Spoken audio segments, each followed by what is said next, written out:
So karong adlaw day no is manginabuhi na po ang piling gwapa oy. So today ko ani day sa Palao, Iligan City no. Og duha day kabuok ang akong iriban ani mga panahon na. Anyway, maing adlaw day sa tuang tanan. Kay duha man lagi ang akong giriban ani mga panahon na day no mo na nagkailangan jud ko assistant ani please lang. Og kani sa mga buhok nila no is medyo lisod na jud siya trabahoon. Kay lagi kapila na nagpariban, kapila na po nagpa-color. Og grabe na sad karabi rice ba. Og Diyos mio day grabe kabaga sa ilang mga buhok ani. Mo nang gasgas ang akong pagkapiling gwapa ani oy.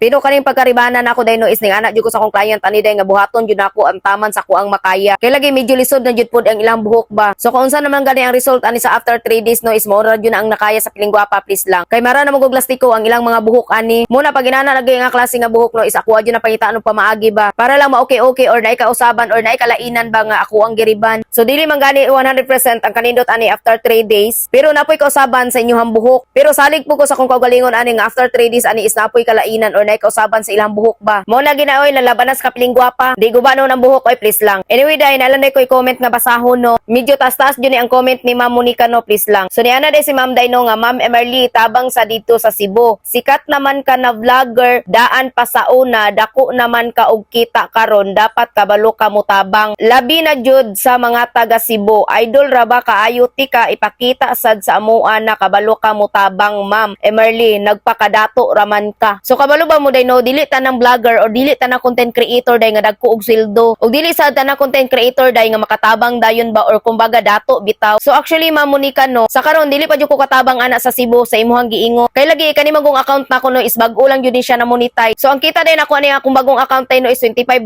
pa. Kay lagi wala pa isa ka bulan gikan pagka monetize ani. Og followers jud ti kadaan pa sa una. So kabalo jud siguro ka nga na suspended ang akong unang account ka 300k followers. Kung kato manggaling nga account ang imong basihan nga naka-income ko ato or nakasweldo ko ato. And yes ma'am, oo ma'am no, nakasweldo jud kog dako ato nga panahon. So karon man gud no is gagmay na kay sweldo si Mita nga mohatag sa mua. Mo na dili pa jud ko katabang sa nangayo og tabang sa kuha. Actually karon daghan man jud kay nangayo og tabang sa kuha day no, na nasunugan na inang ospital na walay atop sa ilang balay. Og nasay walay bumbong sa ilang balay day no, nag-message sila sa kuha day nga mangayo sila tabang. Pero lagi day ako ang gipang-replyan sila day nga dili ko katabang sa ilaha kay lagi gamay ra pud kay ang akong sweldo karon. So wala pa man gali ko katabang day sa akong kagulingong pamilya. Mo na ginaingon jud nako no, dili tanang vlogger day kwartaan. Dili tanang vlogger day nga dagko kay sweldo. Tanawa gali ni ako mga views diri ma'am sa akong account ma'am, makita jud ani mo ma'am kung unsa ra kagamay. Kung unsa to kadaghang views ang akong unang nga account ka 300k followers, maupod ko kagagmay og views karon. Mo na nga wala pa jud ko kasweldo karon diri sa ako ang bagong account. Og dili po ko sikat na content creator ba. Kay ang tinuod man gud nga sikat nga content creator ma'am no ma'am is daghan kay na siya og views. Og daghan po kay na siya og followers. Mo na dili pa ko basta-basta makatabang sa mga nangayo og tabang sa kuha. Mo na wala jud ko laing matabang sa mga taga Cebu anino kun dili ang pag-ampo ra jud. Mo na mangayo jud ko pasaylo sa mga nangaytabang nako nga di ko katabang sa inyo ha. Basin day puno tagaan tagdaghang grasya sa Ginoo ug matabangan na tamuan ang mga panahon na. Pero karon ko wala pa mo kakayahan mutabang sa inyo ha, mo nang pag-ampo ra jud ang akong matabang sa inyo ha. Og anyway, diri na day ko mag-end no og mo ra dito ko share sa inyo. I'm Emerly and thank you for watching. Mo nambay mo oy.